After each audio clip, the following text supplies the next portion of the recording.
Alors, je vous propose de prendre place. C'est vrai que là, on vient de vivre une séquence intense.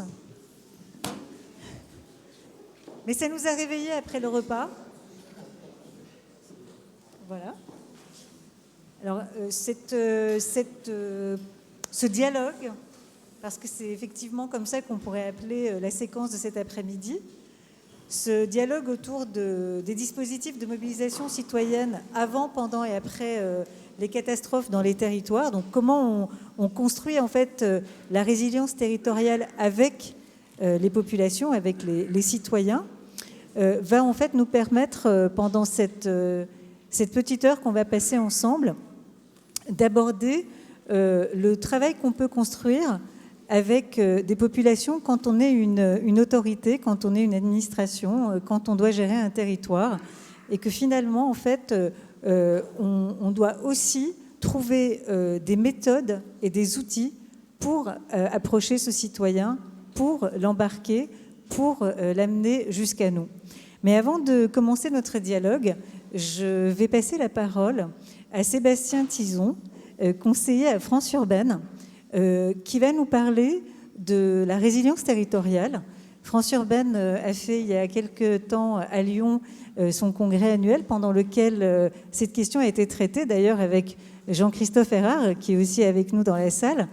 Et j'ai demandé à Sébastien s'il voulait bien nous venir en fait et nous parler de cette vision qu'ils ont construite ensemble à France Urbaine sur la résilience territoriale. Et à partir de là, je vous propose qu'avec nos 3 intervenants que je vous présenterai juste après, que nous puissions en fait discuter et élaborer sur les manières de travailler avec les citoyens. La parole est à vous, Sébastien. Merci Psimé. Bonjour à toutes et tous. Alors, je ne pensais pas faire une intervention pupitre, donc je suis quand même très heureux d'être là avec vous. Puis en quelques minutes, donc nous, on est fiers d'être partenaires France Urbaine donc de ces 2 journées ici. Peut-être pour France Urbaine présenter l'association assez rapidement. Donc c'est un syndicat, c'est une association qui mobilise l'ensemble des grandes villes françaises, donc de plus de 100 000 habitants. Les grandes agglomérations et les métropoles, des territoires résilients. Je pense que vous avez encore tous en tête la séquence Covid sur la capacité qu'ont pu avoir les villes et métropoles justement à mettre en place des circuits de mise en place, en tout cas de centres de vaccination, de circuits d'attribution de masques pendant la crise Covid. Et partant et un petit peu dans ce prolongement-là, vous savez très bien qu'au niveau des grandes villes, les grandes agglomérations et des métropoles, il y a des enjeux qui sont assez importants sur les enjeux notamment de transition écologique. On a vocation à dire, c'est le cas notamment de la présidente de France Urbaine, donc, qui est la maire de Nantes et présidente de Nantes Métropole, Johanna Roland, qu'au niveau des territoires urbains, il y a un tiers de la population qui y habitent. Les territoires urbains, c'est aussi peu ou prou 2 tiers des gaz à effet de serre qui sont émis. Et donc, il y a vraiment le sujet, l'enjeu de pouvoir davantage déployer les stratégies de résilience dans ces différents territoires. Je pense qu'on aura des illustrations, des initiatives dans l'après-midi autour de quelques collectivités. Je pourrais vous parler de différents sujets sur la résilience. Je vous ai parlé de la santé avec beaucoup d'opérateurs d'importance vitale dans les territoires urbains, qu'on parle des mobilités, qu'on parle de la santé avec les CHU notamment. Moi, je travaille notamment sur le numérique et là, avec les enjeux de cybersécurité, on a quand même des enjeux très, très importants, en partie aussi et en lien avec les risques industriels et toutes les entreprises qui sont implantées sur les territoires métropolitains. Mais en tout cas, nous, on le voit au niveau des villes et métropoles, que la question de la résilience, bien évidemment, c'est un sujet technique, mais de plus en plus aussi politique. Donc ce qu'on essaye aussi, ce que a mentionné Psimé, c'est au niveau de l'association, on essaie de voir dans quelle mesure il y a un ancrage politique qui se fait, il y a une mise en place, il y a une mise en cohérence, en tout cas entre les différents sujets qui font résilience et comment ça s'intègre aussi justement dans des dynamiques internes au niveau des services. Et puis, il y a aussi la question, je ne l'ai pas mentionné, mais des enjeux d'autonomie territoriale, qui pose aussi la question justement des coopérations entre territoires, je pense qu'on y reviendra, qui sont assez importants sur les sujets de résilience. Mais en tout cas, que ce soit sur les sujets de santé, de mobilité, d'alimentation évidemment, on travaille beaucoup sur la commande publique avec les enjeux justement de pouvoir consommer local par ailleurs, et ça pose la question évidemment, la question des ressources naturelles et derrière et partant de l'autonomie des territoires sur le sujet des ressources. Je ne reviendrai pas, ça a été dit ce matin et surtout là auparavant, il y a beaucoup de villes et métropoles, ce qu'on essaie de référencer à France Urbaine, qui édictent des stratégies. Pénélope Comitès l'a mentionné pour Paris, mais il y a d'autres collectivités comme Grenoble, comme Nantes et d'autres comme Marseille, Aix-Marseille-Provence qui édictent ces stratégies. Et la dimension citoyenne elle est de plus en plus et forcément de mieux en mieux intégrée justement à ces questions de résilience. Je ferai juste peut-être un dernier petit point, j'y ai pensé juste avant parce que c'était assez intéressant ce qui a été dit avant sur la question on parle beaucoup de sécurité civile mais parle aussi de société civile. Moi je m'occupe notamment de sport et de culture aussi au sein de France Urbaine et c'est assez intéressant de voir dans quelle mesure on a des acteurs sportifs et culturels qui eu égard au contexte climatique, au dérèglement, etc., sur des enjeux de résilience, se posent des questions à échéance 2050, comment on va pouvoir faire des pratiques sportives, comment on va pouvoir justement adapter la programmation artistique et culturelle. On était à Avignon comme tous les ans pendant le festival l'été dernier, et ces questions elles se posent. On ne sait pas dans quelle mesure le festival d'Avignon, là en l'état, pourra encore, dans ce format actuel, être programmé en 2050. Et donc il y a toutes ces questions qui se posent, et nous on est convaincus justement pour me raccrocher à la dimension citoyenne. On est convaincu que typiquement la question de la société civile et des associations sportives et culturelles, où on a des citoyens qui ne sont pas uniquement citoyens mais qui sont aussi usagers au sport, usagers à la culture, qu'on puisse utiliser justement tout ce corps associatif, ce corps intermédiaire pour travailler aussi justement ces questions de résilience et de pouvoir aussi justement sensibiliser aussi davantage les citoyens qui encore une fois ne sont pas uniquement juste citoyens, mais qui sont dès lors pratiquants, qui sont dès lors usagers. Et je pense que c'est aussi justement une galaxie à associer dans nos réflexions. En tout cas, c'est ce qu'on essaie vraiment de faire au sein de l'association France Urbaine, sachant que c'est moi qui prends la parole aujourd'hui, mais on est quand même 5, 6, voire 7 collègues à travailler de façon structurelle sur le sujet de la résilience, parce qu'encore une fois, ça emporte des sujets de transition écologique, de santé, de mobilité, de sport et culture. J'ai un peu prêché pour ma paroisse. De numérique, évidemment, avec Monsieur Héra, on essaie de travailler justement aussi aux enjeux de cybersécurité. Mais voilà, il y a toute une galaxie de sujets qui emportent les politiques et l'administration, et qui amène les territoires urbains dans leur ensemble aussi à poser la question justement de l'association du citoyen. En tout cas, voilà, c'est quelque chose qu'on essaye de pousser, de réfléchir, et on était justement sensible à l'invitation, à la proposition qui nous a été faite justement de pouvoir nous associer pour essayer justement de recueillir de la matière et de voir dans quelle mesure aussi justement on peut éventuellement apporter des choses, des contributions nous concernant. En tout cas, merci beaucoup. Merci beaucoup Sébastien. Merci d'apporter justement ces préoccupations que vous avez à France Urbaine et aussi de nous montrer en fait la diversité des acteurs qui travaillent avec vous aujourd'hui et qui s'intéressent de plus en plus aux citoyens. Et effectivement, comme vous le disiez, il y a la ville métropole de Nantes, il y a Bordeaux Métropole, qui sont là aujourd'hui aussi pour nous en parler. Et merci beaucoup. Et je vais vous présenter tout de suite en fait nos intervenants. Valérie Sabéran, directrice adjointe à l'énergie, à l'écologie et du développement durable. Non, alors j'ai ça, mais en fait non. Directrice de la résilience. C'était mon ancien. Pardon, c'est ce que j'ai sur le. Désolée.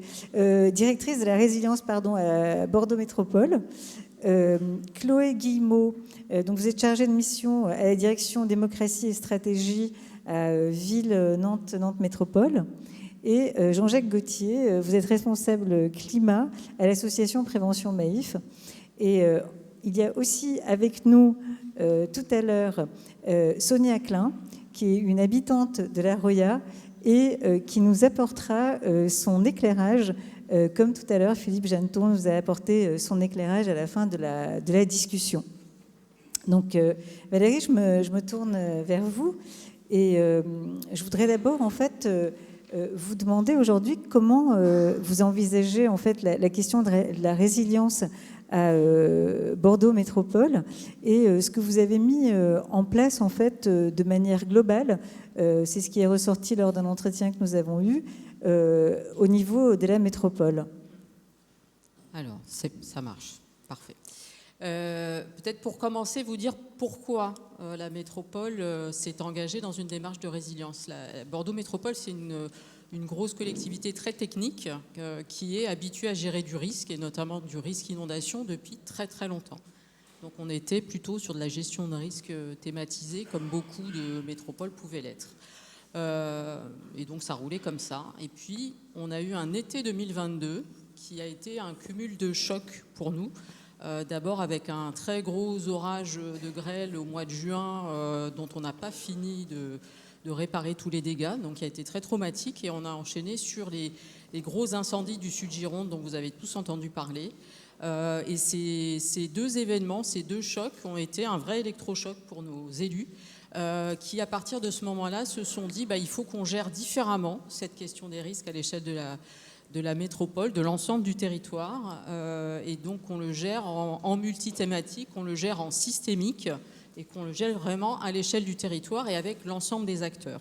Donc c'est ça qui nous a amené, donc ça c'était l'été 2022, et donc dès la fin de l'année 2022, notre président a souhaité qu'une mission dédiée soit créée au sein de la Direction Générale des Services, donc, dont j'ai pris le pilotage à l'époque, donc ça a évolué au fur et à mesure, maintenant on est une véritable direction, pour essayer de mettre en chantier une stratégie territoriale et surtout un plan d'action territorialisé dans un état d'esprit de gouvernance partagée. Donc on est bien dans l'état d'esprit à la métropole sur un projet de territoire avec les différentes composantes du territoire et pour l'ensemble des composantes du territoire. Donc on dit que notre stratégie de résilience, elle doit permettre de réduire les vulnérabilités du territoire pour garantir son habitabilité, et donc habitable pour tous. Donc on parle de toutes les catégories d'acteurs, mais aussi de l'ensemble du vivant. Donc on est bien à une échelle aussi des écosystèmes naturels, en toutes circonstances, donc en période de crise, mais aussi en période de paix, si je puis dire, et donc dans une logique d'anticipation. Et donc à toutes les échelles de temps aussi, donc pour le court et le long terme. Donc on est bien dans une démarche transformative aussi, et c'est là qu'on introduit cette notion de résilience, qui n'est pas juste la gestion du risque et le retour à la normale, mais bien aussi comment ce qu'on en apprend et comment la façon dont on se projette dans une approche plus prospective nous amène à envisager des transformations du territoire pour réduire ces vulnérabilités dans un contexte où le niveau de risque augmente. On en a parlé beaucoup ce matin, donc ça, je ne vais pas le redire. Donc on est bien sur une approche globale et systémique. Merci beaucoup Valérie. Chloé, à Nantes Métropole, vous avez mis en place un processus participatif pour impliquer les citoyens dans énormément de sujets qui pourraient les concerner. Et en fait, je me demandais si vous pouviez justement nous parler de votre direction et de la manière dont vous travaillez aujourd'hui en général avec les citoyens, puisque vous avez en fait décidé de les impliquer à différents moments dans un processus particulier. Tout à fait. Donc bonjour. À la ville de Nantes et à Nantes Métropole, ça fait plus de 16 ans en fait, qu'on travaille avec les citoyens et qu'on associe les citoyens à la décision publique et politique en mettant en œuvre des processus participatifs de tout type, que ce soit sur du projet urbain comme sur des politiques publiques, pour pouvoir derrière alimenter la décision des élus et puis prendre les décisions les plus justes et plus adaptées pour le territoire. Donc ça s'appelle le dialogue citoyen à la ville et à la métropole. On a vraiment un processus de cadrage de toutes les démarches, quels sont les invariants et quelles sont les marges de manœuvre pour avoir de vraies marges de manœuvre. Derrière, plein de modalités qu'on va mobiliser en fonction des enjeux, des démarches et aussi des publics vers lesquels on va aller. Et ensuite, on a un vrai processus d'instruction des avis citoyens pour derrière revenir avec les engagements des élus, bien sûr appuyés par la collectivité et par les agents, pour que derrière, il y ait une vraie mise en place des actions et un suivi de toutes ces actions-là. Et il s'avère qu'à la ville de Nantes, et c'est pourquoi on est ici, on a mis en œuvre et on est en train de mettre en œuvre une démarche qui pose la question du rôle des Nantaises et des Nantais face aux crises. Merci beaucoup, Chloé. Jean-Jacques, vous, à Association Prévention Maïf, vous avez décidé de mobiliser les citoyens directement sur les territoires. Est-ce que vous pouvez nous dire quelques mots sur la manière dont vous envisagez le travail avec les citoyens aujourd'hui à l'Association Prévention Maïf ? Oui, bonjour à tous. Alors déjà, c'est vrai qu'Association Prévention Maïf, on a une association d'intérêt général, on œuvre pour l'ensemble du public, et vous aurez bien compris que notre mécène, c'est la Maïf. Mais voilà, on œuvre à côté sur ces sujets, et c'est vrai que l'association a plus de 40 ans, elle œuvre sur la sécurité routière, mais depuis quelques temps sur ces sujets d'entraide citoyenne, et on est doté depuis maintenant 6 ans d'une plateforme d'entraide citoyenne où on met en relation les citoyens qui proposent des aides lors d'un événement et ceux qui en ont besoin. Donc c'est juste une mise en relation, et on a vu que cette mise en relation était un peu compliquée à mettre en œuvre, parce que justement, quand on a fait un peu le tour de France et qu'on essayait d'expliquer avec toutes nos équipes ce qu'était l'entraide citoyenne lors d'une crise, et qu'il fallait s'inscrire sur cette plateforme pour être en avant, les gens nous disaient toujours « Oui, vous savez, chez nous, il n'y a pas de risque, hein. Il ne se passera pas grand-chose, l'État viendra nous aider. » Vous voulez, ça ne marchait pas comme ça. Donc on s'est dit finalement, on s'appelle prévention, on va peut-être faire des actions de prévention. Donc on a essayé de voir un peu toutes les informations qui existaient. Il y avait beaucoup d'informations, mais beaucoup d'informations où finalement, les gens n'avaient pas l'information, ne venaient pas. Et on a regardé un peu ce qui se passait sur les territoires, et que les maires présentaient leurs 10 crimes, que les associations locales présentaient des choses un peu spécifiques, et personne ne venait à ces actions. Et on s'est dit, mais comment on va pouvoir travailler et faire venir et faire comprendre, parce que notre objectif à nous, c'est le changement de comportement du citoyen pour limiter ces risques. On a commencé à travailler avec les enfants dans les écoles, on a travaillé sur des objets du type théâtre, puis finalement, on s'est rendu compte que pour aller toucher les gens, il fallait les chercher là où ils étaient. Et ce matin, j'ai vu dans une slide sur « Allons utiliser les actions locales, les événements locaux ». En fait, on s'appuie beaucoup, et on en parlera dans le deuxième tour, mais sur les actions qui existent au quotidien, qui font vivre le territoire. Et on peut le voir sur toute la France, c'est pas les mêmes cultures dans tous les territoires, c'est pas la même façon de respirer sur la culture, sur le sport. Et donc on va aller chercher des événements où les gens sont, et on va orienter, si c'est possible, l'événement sur des sujets. Par exemple, si on est au bord de Loire à Blois, un festival de BD, peut-être pour réfléchir à une BD autour de la biodiversité, la connaissance de la Loire, tous ces sujets pour commencer à faire ramener les gens pour une information, une meilleure compréhension, une prise de conscience, on appelle ça chez nous. Et puis derrière, j'agis. Parce que si je peux être informé, mais si je ne prends pas conscience que ça peut m'impacter, je ne vais pas faire quelque chose. Donc c'est vrai que de toute cette expérience, depuis 4-5 ans qu'on travaille sur le territoire, et puis avec tout ce qu'on a vu sur le territoire, parce que il y a les acteurs nationaux, il y a les acteurs déconcentrés d'État qui sont sur les territoires, mais il y a plein de choses qui se font de super. C'est vrai que nous, on a cette approche positive du risque, mais cette approche positive du citoyen, parce que finalement, il y a très belles choses sur l'ensemble des territoires qui nous permettent de nous appuyer. Nous, on n'a malgré que 2000 bénévoles sur nos territoires. Mais quand on démultiplie auprès d'autres acteurs, finalement, on arrive à démultiplier, à toucher beaucoup plus de monde. Et c'est vraiment l'objectif de démultiplier, de faire passer le relais. Pardon. Merci beaucoup, Jean-Jacques. Chloé, je voulais revenir à vous, parce que vous avez déjà démarré justement votre travail avec les citoyens depuis le mois d'octobre, si mes souvenirs sont bons, ou deux. On a lancé l'atelier citoyen ce week-end. Ce week-end, d'accord. On a eu nos 2 premières sessions ce week-end. D'accord. Est-ce que vous voulez nous en dire un mot justement sur la réaction des citoyens, sur leur implication, sur leur intérêt, et comment est-ce que vous présentez ça à des citoyens qui savent finalement qu'à un petit nombre, parce qu'ils sont dans mes souvenirs 25 Oui, tout à fait. Alors, ils vont représenter finalement en fait l'ensemble des citoyens qui vivent sur ce territoire, parce que leur travail en fait va avoir un impact sur les autres citoyens.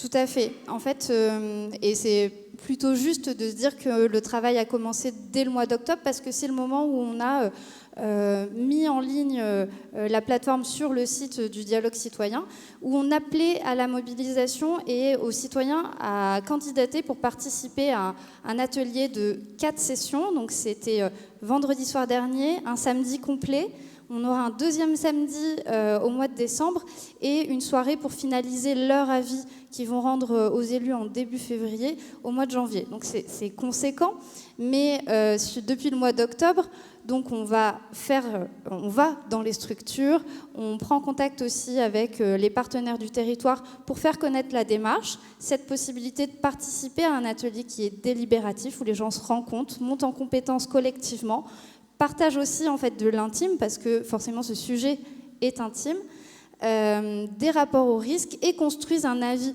collectif, délibéré et débattu pour le donner aux élus. Néanmoins, on sait que ce format-là n'est pas adapté à tous les types de populations. Tout le monde n'a pas la possibilité ou l'envie de s'investir de cette manière-là.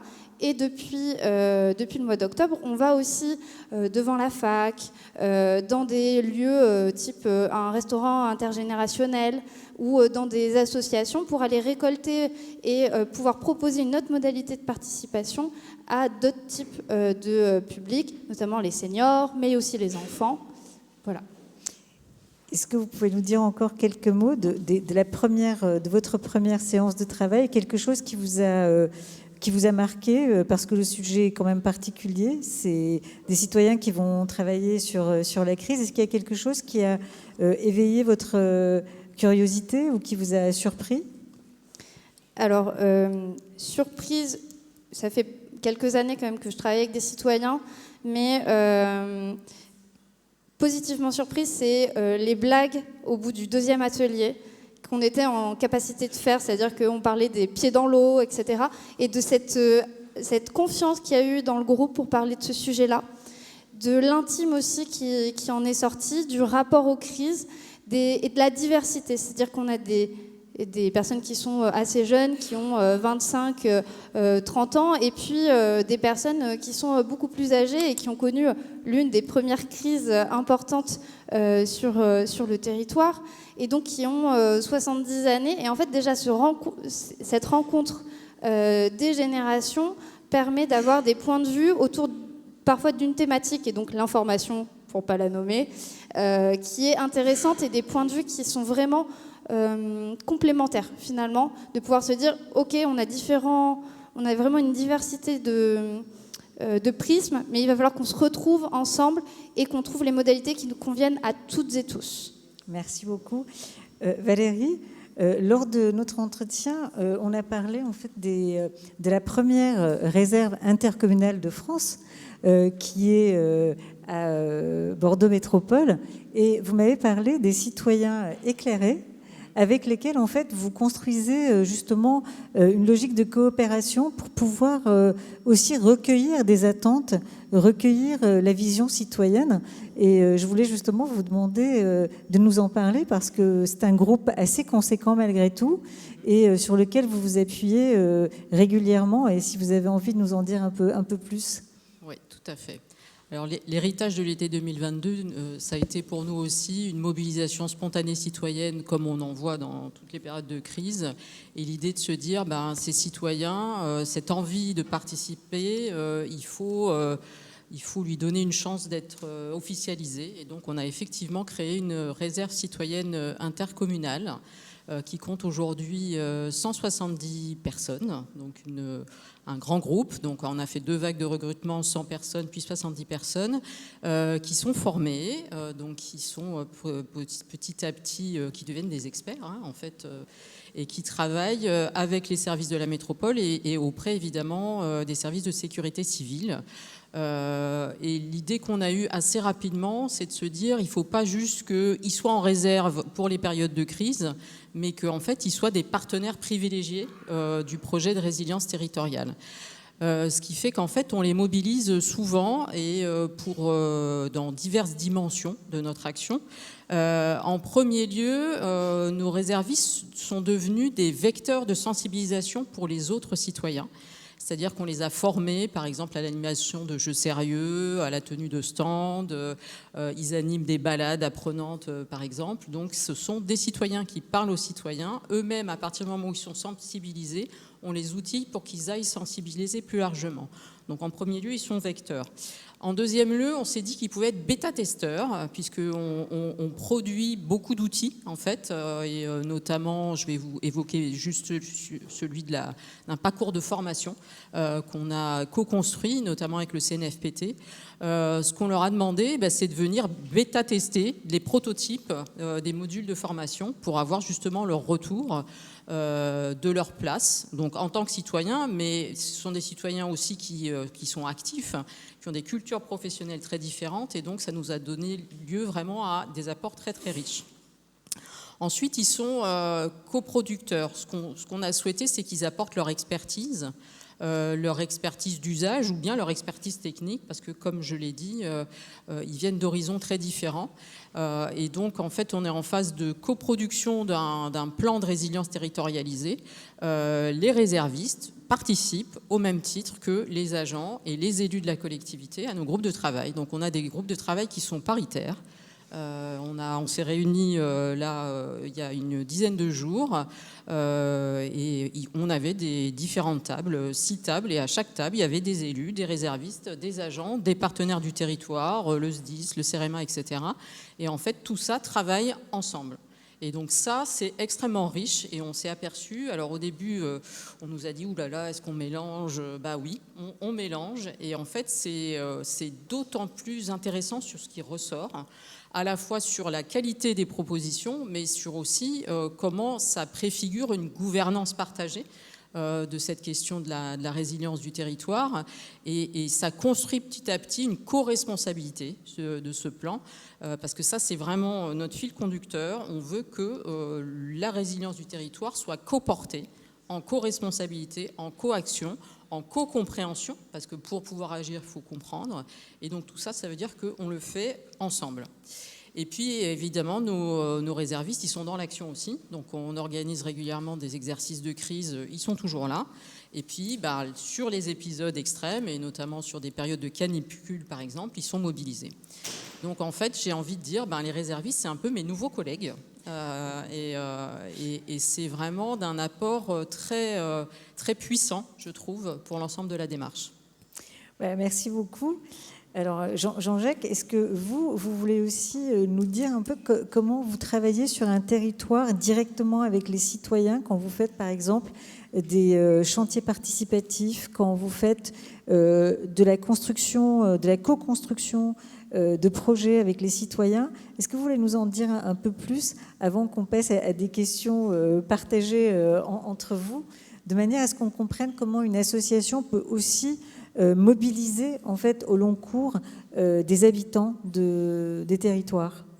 Oui, je vais prendre un exemple concret dans un petit village de l'Hérault où un petit village de 2000 habitants, je crois, de mémoire, et le maire avait un problème, vous savez, les OLD, les obligations légales de débroussaillement, avec disant, mes propriétaires débroussaillent pas, les pompiers sont pas très contents, j'ai pas envie d'envoyer un courrier officiel et puis les amendes qui vont avec et tout ça. Comment on peut mobiliser les citoyens sur ce sujet-là? Et assez rapidement, avec l'antenne locale, en rencontrant la mairie, on a posé quelques questions toutes simples. C'était quoi les événements qui faisaient vivre le petit village? Et très vite, on s'est arrêté sur un petit événement qui est toujours un petit peu au printemps, c'est un petit rallye vélo. Et à la fin, ce rallye vélo, c'est un petit barbecue tranquille, c'est une animation de village. Et je lui fais, mais cette animation de village, ce petit rallye, on ne pourrait pas le transformer en découverte de la biodiversité, des broussailles, et puis poser ces questions, et qu'à la fin, vous pouvez dire aux gens, voilà, c'est le moment où on remet les prix du rallye, et ce que vous avez vu, et dans les questions, vous avez vu qu'il y avait les broussailles, et on a des problématiques, il faut qu'on puisse débroussailler pour mettre en sécurité tout le village. Ce qu'on vous propose, c'est un mois après, dans un mois, on fait pareil, on fait le week-end. Ceux qui auront la capacité de débroussailler, débroussailleront avec les pompiers. D'autres pourront ramasser les déchets. Et tous ceux qui participeront à cet événement seront invités au bal des pompiers le 14 juillet pour le repas. Tout bête. Et finalement, il me dit, mais généralement, ce genre d'opération, j'ai 100, 150 personnes qui viennent. Là, il y a eu 300 personnes qui sont venues faire le rallye. Et après le rallye, sur ces 300, il y en a plus de 400 qui sont venus débroussailler, ramasser les déchets, faire une fête et participer. Et là, à créer une dynamique. Parce que pour le coup, ça n'a pas été un one-shot. Ça a permis finalement, tous les gens qui sont venus se sont inscrits sur la plateforme. Parce que finalement, le jour où il faut aider, ou même le jour, parce que j'allais dire, heureusement, il n'y a pas des crises tous les jours, mais finalement, cette entraide citoyenne, cette plateforme d'entraide, nous, on peut la déclencher pour aller justement dire, venez aider à débroussailler, venez aider à nettoyer, venez aider, par exemple, sur la reconstruction de berges avec des solutions fondées sur la nature. Et ça permet d'avoir une vie un peu sociale et puis finalement entretenir la relation et l'aménagement du territoire et son territoire. Parce que finalement, on prône toujours, c'est chez vous, quoi. Protégez-vous, protégez-vous votre maison, mais chez vous, quoi. Donc c'est ce sujet-là qu'on travaille. Et on voit que plus ça va sur l'ensemble des territoires, quand on fait ce système-là, ça emmène de plus en plus de citoyens à cette propre réflexion. Donc Merci. En fait, effectivement, si je vous écoute tous les trois, on voit quand même qu'il faut qu'il y ait un prétexte. Quand je dis un prétexte, ça veut dire un projet, ça veut dire quelque chose à faire ensemble. C'est-à-dire intimer le citoyen en lui disant finalement, tu ne t'intéresses pas au risque, tu n'es pas actif. Finalement, qu'est-ce que tu fais de ta citoyenneté? Parce que la question du territoire, de l'engagement citoyen, de la mobilisation citoyenne, c'est aussi en fait un mouvement, créer une dynamique. Et là, ce que j'entends de vous trois, c'est qu'en fait, à chaque fois, il y a un projet, il y a quelque chose de concret au bout qui fait bouger le citoyen. Et en fait, la question que je me pose, c'est quels sont les moyens, c'est-à-dire quels sont les freins et les leviers par lesquels vous êtes passés ou par lesquels vous passez encore pour maintenir cette dynamique. Parce qu'on le sait toutes et tous dans cette salle, quelle que soit l'activité qu'on a, que ce soit associatif ou territorial, en fait, on met des choses en place et en fait, c'est quand même un travail de Sisyphe parfois de les maintenir parce qu'il faut recommencer. Et donc, quelles sont vos pistes aujourd'hui justement pour maintenir ces mobilisations citoyennes, pour les renforcer, pour donner aussi aux gens de s'y intéresser de manière, on va dire, entre guillemets, naturelle, ça veut dire évidente, où les gens se disent, oui, ça va de soi pour moi de m'y impliquer. Valérie ou Chloé Alors, moi, je dirais que sur cette question des risques, finalement, ça est devenu facile de mobiliser et de mobiliser dans la durée, parce que l'actualité travaille pour nous, en fait. C'est-à-dire que les citoyens, mais moi je vois à l'échelle de ma collectivité ou des communes membres de la métropole, les collègues sont très interpellés par ce qui se passe et par comment ça vient percuter leur travail ou bien percuter leur vie quotidienne. Donc j'ai envie de dire, pour l'instant, j'ai pas de frein, au contraire, ce serait plutôt comment on canalise ce flux de souhait de participer, ce flux de questions, ce flux de propositions de projets pour justement en faire quelque chose de cohérent et qui ait du sens à l'échelle du territoire. Mais je viens donner un exemple. On organise des actions de sensibilisation tout au long de l'année, mais notamment on a un temps fort autour de la Journée nationale de la résilience du 13 octobre.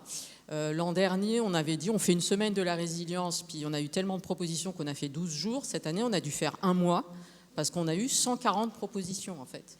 Et alors là, un des leviers, c'est de ne pas dire non. C'est-à-dire que quand une asso vient vers nous en disant moi j'ai envie de proposer ça, ok, banco, on y va. Et puis total, 140, on s'est dit waouh, quand même.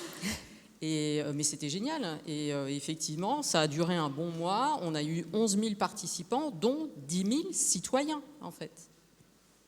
Donc le citoyen, il vient, en fait. Mais il faut arriver à ouvrir, peut-être, alors là, je dirais plutôt du côté de la collectivité, du côté à la fois des agents et des élus, il faut ouvrir notre cadre, en fait. C'est-à-dire, quand on vient taper à notre porte et nous dire, si on faisait ça, c'est pas « oulala, comment ça va rentrer dans ma stratégie ou dans mon plan d'action ou dans les activités de mon service ». C'est d'abord oui, et après on voit comment on fait ensemble, en fait. Et ça, c'est plutôt un changement de posture, en fait, pour nous. Merci. Chloé, est-ce que vous voulez réagir ? Je pense qu'on a... C'est bien parce que vous êtes à l'étape d'après. Nous, on est encore un petit peu en amont et cette question des leviers de la mobilisation, en fait, on la travaille avec les citoyens pour être le plus adapté aussi et là où notre territoire en est. Je viens de Bordeaux, donc je vois bien qu'aussi on a des cultures différentes en fonction aussi des territoires et donc ça, c'est très important de pouvoir les travailler de manière collective. Et après, les freins, c'est toujours finalement de trouver le temps et d'être le plus adapté aussi au temps des citoyens en fait et donc d'aller vers eux et de pouvoir proposer quelque chose qui soit pertinent et de trouver ce temps-là pour eux. Jean-Jacques?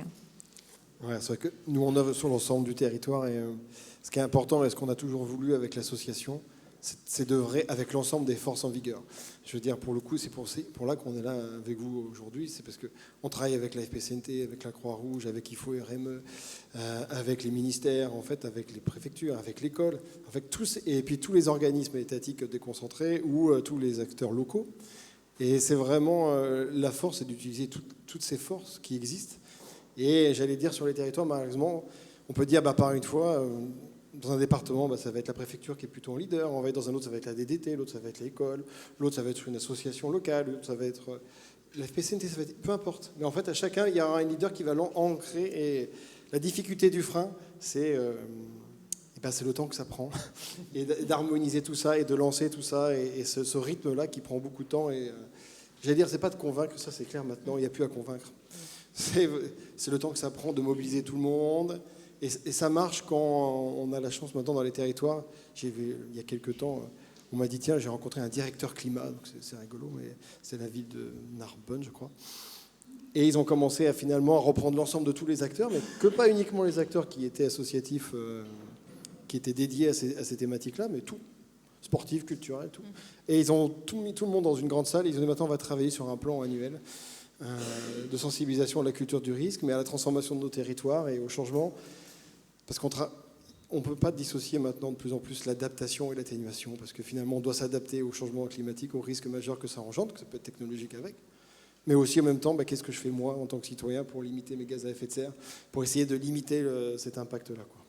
Donc ça, c'est des vraies réponses et des leviers qu'on peut utiliser dans des territoires, parce que les territoires, ils diront, il n'y a pas eu de risque, ou il n'y a pas eu de culture du risque, ou il n'y a pas eu d'historique, donc ils vont plus se limiter sur la partie climat et atténuation, ou sur des territoires, eux, ils sont tellement frappés que là, pour le coup, s'adapter, c'est leur leitmotiv permanent, quoi.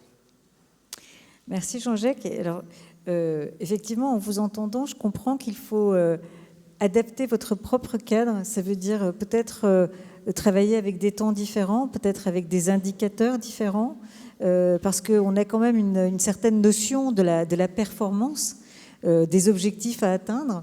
Et peut-être qu'en vous écoutant, je me dis peut-être qu'avec les citoyens, on doit peut-être aussi changer de regard sur ces aspects-là, sur ce qu'on se fixe comme objectif à atteindre et se dire on laisse un espace avec une marge de manœuvre supplémentaire.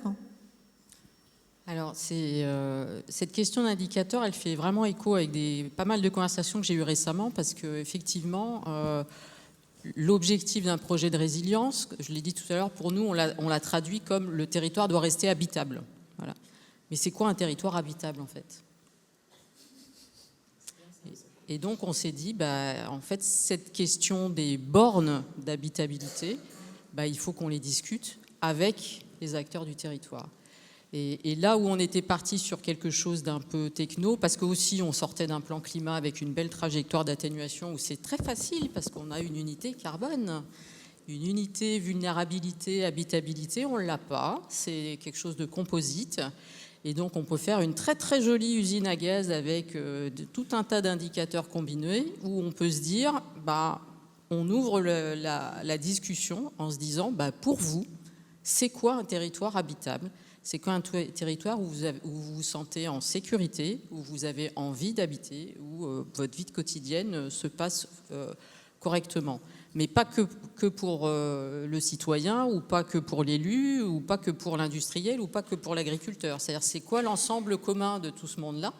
parce qu'effectivement, on a un territoire qui est assez vaste et on a des usines avec des seuils Céveso, on a des agriculteurs, enfin voilà. Donc c'est quoi le plus petit dénominateur commun de l'habitabilité de ce territoire? Alors, j'ai pas la réponse. On a démarré le chantier. J'allais vous dire, si vous l'avez, on les prenait. Non, mais en tout cas, je pense que la méthode, justement, de comment on y travaille est une partie de la réponse, finalement, et que je persiste sur le changement de posture pour nous.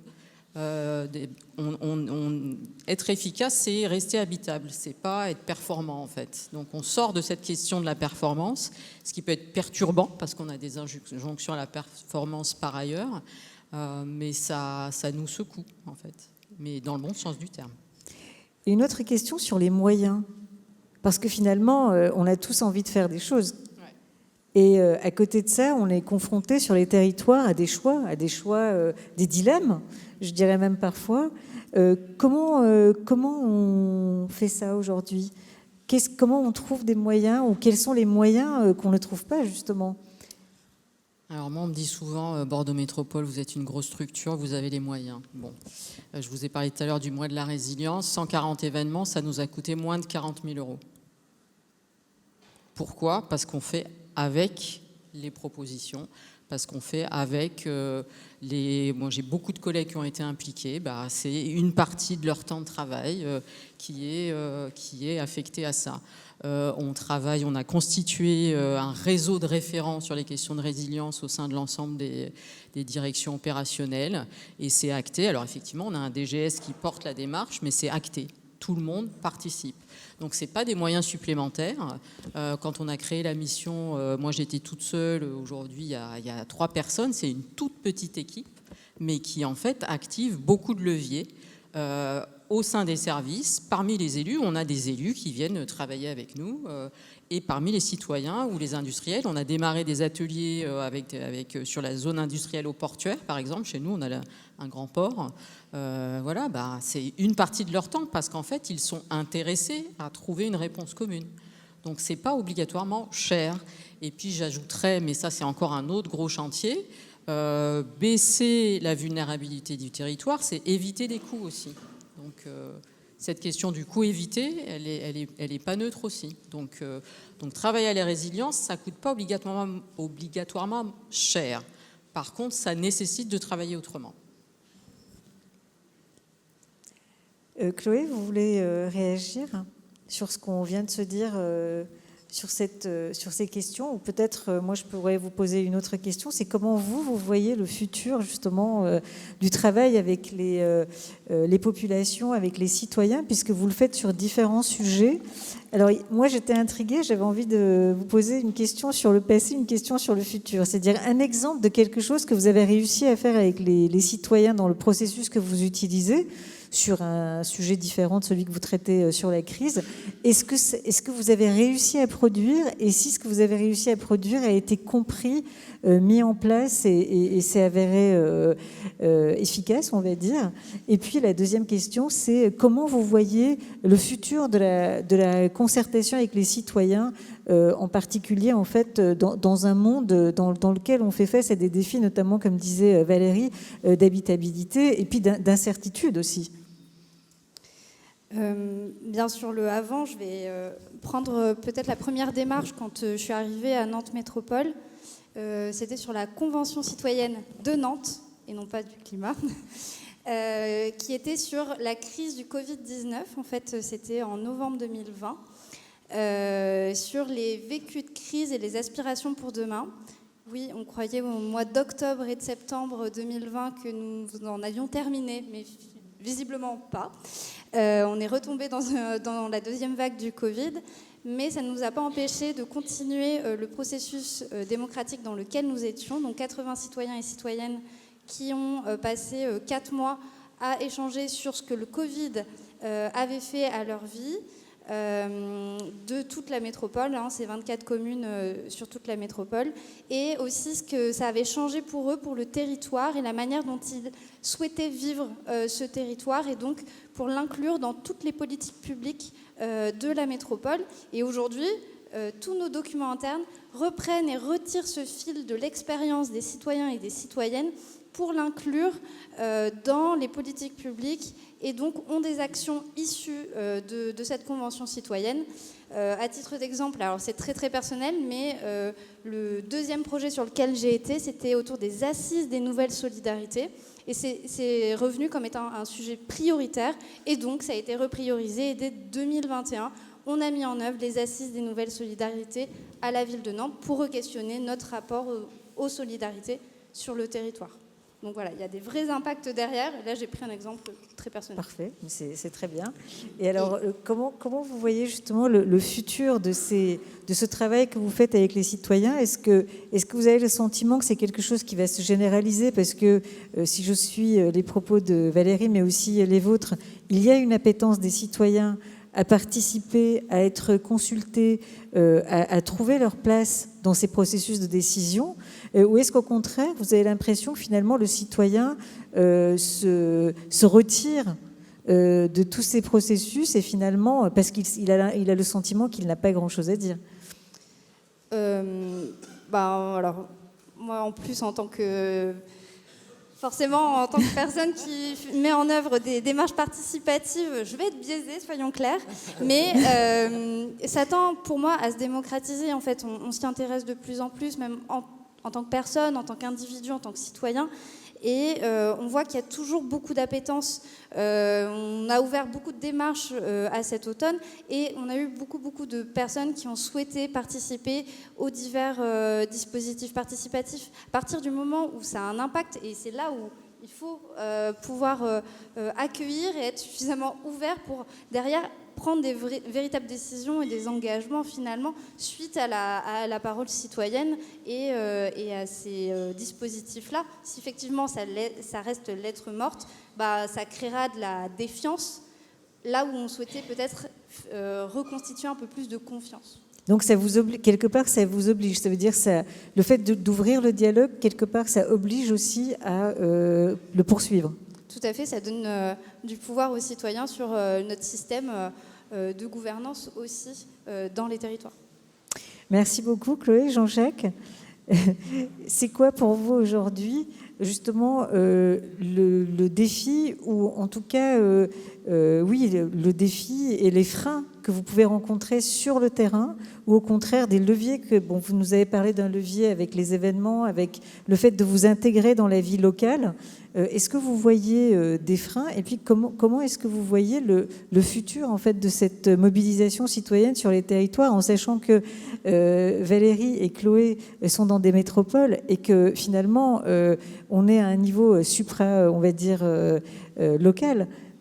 Vous travaillez association de prévention Maïf très très proche du terrain, c'est-à-dire vous êtes même sur le terrain. Comment est-ce que vous voyez les choses dans les programmes que vous mettez en œuvre? Alors, les freins, je l'ai dit tout à l'heure, c'est plutôt les ressources. Alors, même si on voit les exemples de travailler avec nos partenaires, je pense au Résilience Tour avec Irma, où finalement, quand on est plusieurs à faire avec la PCNT, etc., ça permet de mobiliser plus de moyens et finalement d'avoir plus d'impact. La chose aujourd'hui auquel on travaille le plus, c'est on travaille sur la communauté d'agglomération de La Rochelle, sur un exercice de crise qui mène, et Cécile Glémin, qui est dans la salle, nous a gentiment accepté de pouvoir tester justement l'entraide citoyenne, et qui aura lieu le 9 et 10 avril. Alors ça aurait dû avoir lieu en octobre, mais il y a eu une tempête, donc on n'a pas pu faire l'exercice de crise. Mais l'objet de tout ça, c'est justement de voir un peu comment cette mobilisation citoyenne avant, quand il y a l'alerting, comment les citoyens peuvent aider les citoyens à mettre par exemple le bâtard d'eau ou à préparer la tempête. Et puis après, le jour J, une fois que la tempête s'est passée, comment cette mobilisation citoyenne... Alors j'ai bien aimé le mot de ce matin, mais j'ai oublié. Alors peut être cadré, c'est pas très joli, mais peut être canalisé, intégré, et comment le centre opérationnel peut s'en saisir pour pouvoir aller les envoyer sur des endroits qui sont déjà mis en sécurité, pour pouvoir apporter de l'aide aux citoyens qui en ont besoin. Donc c'est tout l'œuvre de cet exercice pour nous, parce que finalement on va accompagner cette feuille de route sur laquelle on va travailler demain. Moi je vois plutôt un bel avenir, et je me dis finalement on est dans la bonne ligne de crête pour pouvoir justement basculer sur cette énergie positive de demain, sur ces entraides citoyennes. Ouais. Merci Jean-Jacques. Moi, je propose qu'on passe la parole à Sonia Klein, qui va nous faire un retour. Alors, elle va porter son regard sur ce qu'on vient de se dire en tant qu'habitante de la Roya, qui a connu justement la catastrophe de la Roya, mais qui a aussi construit une réflexion et une action à la suite de ces événements. On va lui passer la parole. On vous écoute, Sonia. Ouais, est-ce que je peux me lever? Bien sûr, bien sûr. Je vais au pupitre. Je suis très émue par ce que je viens d'entendre. Alors, depuis ce matin, je suis très émue. Vous pouvez même rester là. Donc, je vais peut-être pas... Non, mais vous inquiétez pas. Oui, c'est très bien. Monsieur, il m'a invité au pupitre, mais non, je vais pas. C'est très bien, c'est très bien. Ok. Bonjour tout le monde. Ouais, je suis très émue, en fait, depuis ce matin, parce que ça fait beaucoup... c'est dense. Je ne sais pas si pour vous, c'est pareil. Je me demandais si j'avais l'écoute... Alors, je ne vais pas poser la question ici. Combien de personnes ont traversé une catastrophe, ont été témoins eux-mêmes. Enfin bon, moi j'ai traversé la tempête Alex, j'ai pu prêter main forte, et du coup tout ce que j'entends depuis ce matin, c'est... Enfin voilà, j'ai peut-être l'écoute de quelqu'un qui a traversé les choses. Et je suis très émue par ce que je viens d'entendre, Valérie, Chloé, Jean-Jacques, parce que... Vraiment très émue là tout de suite, parce qu'il y a eu quelque chose d'important qui vient d'être dit. C'est ce changement de posture. Commencer par oui, alors qu'on est habitué souvent, d'abord c'est non, et après on a l'habitude d'y aller. On ne lâche pas l'affaire, mais d'abord c'est non. Et ce oui là, comment vous dire, nous on a été invités, alors je ne suis pas une reine des chiffres, etc., mais on a été invités, tous les habitants de la vallée de la Roya, à déposer nos idées sur une plateforme qui s'appelait Purpose, je crois, où il y a eu plus de 550 idées déposées. Alors nous, on n'est pas une métropole, hein, on est une petite population. Et je pense qu'il y a eu juste 10%, ne serait-ce que de réponses, quoi. Donc on a déposé nos idées et là, on tombe dans ce que vous venez de dire, Chloé, la défiance et la blessure, parce que quand on vient de vivre une catastrophe, on n'a qu'une envie, c'est reconstruire. Et du coup, quand on n'est pas accueilli, alors je ne veux pas parler négatif, mais on a le premier besoin, alors j'avais pris quelques notes, moi j'ai pu aider, c'est toutes les personnes, on a besoin d'être accueillis, de pouvoir se dire et d'être entendus. Stop, dans le moment d'une catastrophe, selon moi. Et ça, et pas d'être conseillé, pas d'être sauvé, pas d'être... Juste de pouvoir se dire et d'être entendu. Moi, j'ai été appelée sur la cellule de crise. Et donc, j'ai mis ça, j'ai prôné l'accueil des émotions. Je vous donne juste un exemple. Il y a un couple de personnes un peu âgées avec leurs enfants d'une 50aine d'années qui est venu, le père, le plus ancien, ils sont venus, le père était là aussi, il ne parlait plus depuis 24 heures, donc très inquiet. Et moi, j'ai demandé qu'est-ce qu'il a dit la dernière fois qu'il a parlé. Donc, il a dit que c'était la fin du monde. Et j'ai dit, vous avez répondu quoi? Oh, si c'est pour dire ça, tu ferais mieux de te taire. Donc, voilà, il se tait. Voilà. En gros, c'est un exemple qui fait sourire, mais vraiment, ça a été ça. Si je peux vous donner une clé, j'espère pas qu'on vivra de tempête ni ce soir ni demain, mais en tous les cas, pouvoir permettre à chacun de se dire, on vit pas tous les mêmes choses face à une catastrophe qui arrive. Après, qu'est-ce que j'ai pu mettre en place? Ça, c'était pour témoigner du maintenant. Et il y avait les enfants, l'inquiétude des enfants. En fait, quand une catastrophe est là, nous, avec la tempête Alex, on est sidérés.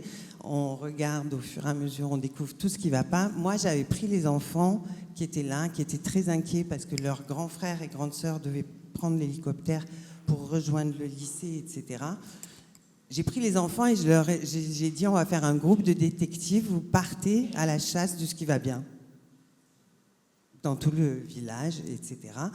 L'électricité, elle va revenir, essayez de savoir quand, essayez de surveiller par où elle va arriver, quand est-ce qu'elle sera là, etc. Donc ça a été un bonheur qui a rassuré aussi les adultes, puisque tous les parents étaient là. Et ça a été bien. Ça va? Je suis pas trop longue? Pas du tout. Je vais vous poser une question juste Oui. après. Je vous laisse finir, allez-y. Non, alors, sur ça va. Et justement, je voulais vous poser une question sur la manière dont vous avez continué les actions à La Roya, vous et d'autres, pour construire la résilience justement de votre territoire. Et comment vous vous êtes mobilisés quand on s'est parlé? Vous m'avez dit, mais nous, on a continué à nous mobiliser après. On est toujours en reconstruction. Et justement, par rapport à ce qui vient d'être dit sur cette table ronde, comment est-ce que vous, sur votre territoire, vous continuez quelque chose? Alors moi, je suis une spécialiste, enfin j'ai tellement entendu depuis ce matin le mot résilience, mais voilà, moi j'accompagne la conduite du changement de profession, je suis ça, donc je l'étais déjà avant la tempête Alex, donc j'ai pu me mettre à disposition. Il y a une chose qui était formidable, c'est de se mettre à l'écoute des ressentis en fait, parce que j'ai beaucoup entendu parler de territoire aussi. Il faut savoir qu'une personne, elle a son territoire intérieur et elle ne va pas pouvoir rejoindre forcément des collectifs tant qu'elle n'a pas pu se pencher sur son territoire.